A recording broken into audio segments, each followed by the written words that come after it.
What's up, CHFFL, and welcome to dual part Week 9 wrap up and Week 10 preview. Kind of just got caught up with stuff this week, so we didn't get to do the wrap up earlier, but that's okay. Those videos are becoming less important as we get farther along in the season.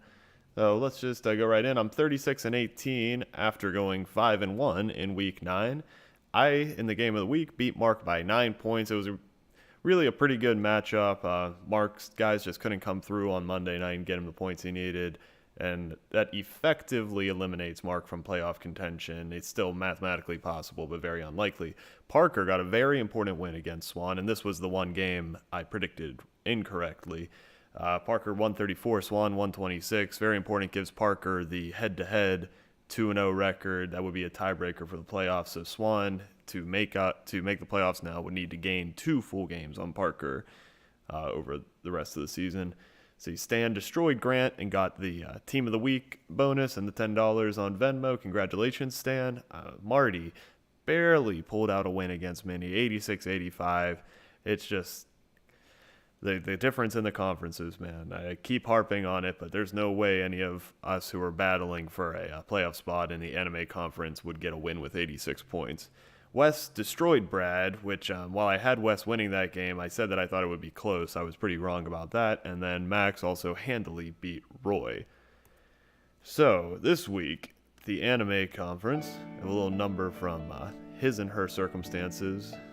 This is a very nice show. Kind of ran out of budget toward the end, though, so it ends a little sloppily. But My Girly Girly Literature Club plays Soul Eater Leonard in what's Brad's last chance to have playoff hopes. Mark, Your Thighs in April play the Gordon Smash, and Roy, Super Mario Star Power play the Full Metal Alchemera. Starting there with myself against Brad. Brad's not technically eliminated. If he wins this game, we will split our head-to-head matchup. So he would need to gain another few games on me, but he could do it, and then if he had more total points than me at the end of the season, he could win that tiebreaker. It's pretty rough for him being down 3 games, though, with only 4 weeks left. Fournette is finally active for him. It's been such a frustrating season. We'll see how much work he actually gets. And Brad has some of his players like Keenan Allen and so have much better matchups than Gurley and Devontae Adams do for me, but I'm still taking myself. I think my team's been pretty strong. It could be close. I'm not particularly concerned about it either way, though. Next, the Super Mario Star Power against Full Metal Alchemera. Roy got 64 points from Juju and Big Ben on Thursday, and Wes only got 15 from James Conner before the concussion protocol took him out of the game. But Kamara, David Johnson, Mike Evans all have good matchups this week. I'm taking Wes. I wouldn't think it's impossible for Roy to get the spoiler upset here. It would really... Wes and Max still fighting for that first round bye. Neither of them wants to take a loss to one of these lesser teams. Speaking of Max, he plays Your Thighs in April, and Mark's team is still really strong, but Max's schedule is insane this week. When I talk about the matchups guys have, I look at the preview or the box score, and if you just click on the team that each player is playing, it shows you what their rank is against that position. And everybody on Max's team, good matchups this week, playing the bottom 5 or 6 in the league. So I'm taking that's a typo. I'm taking Max. Glad I caught that on air. Taking Max. Think he's gonna win that. So going over to the Fortnite, where we still have a little bit of interest in who could make the playoffs and who cannot. The Tilted Towers against Parker and the Snobby Shore Pistol Whips, who got that big win last week. Stan, Keanu Chug Jugs against Risky Reels and Watson Thrills. And then finally, Marty's Dusty Divot Dark Vikings against the Salty Springs Spartans.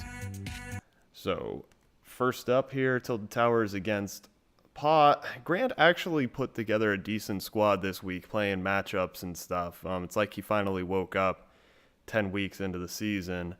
He got 17 points from the Steelers D. It's pretty good. I'm still taking Paw, but there's a game to watch and monitor because Parker doesn't want to lose to someone like Grant and let Swan right back in it, even though Parker has the tiebreaker. Stan against Minnie.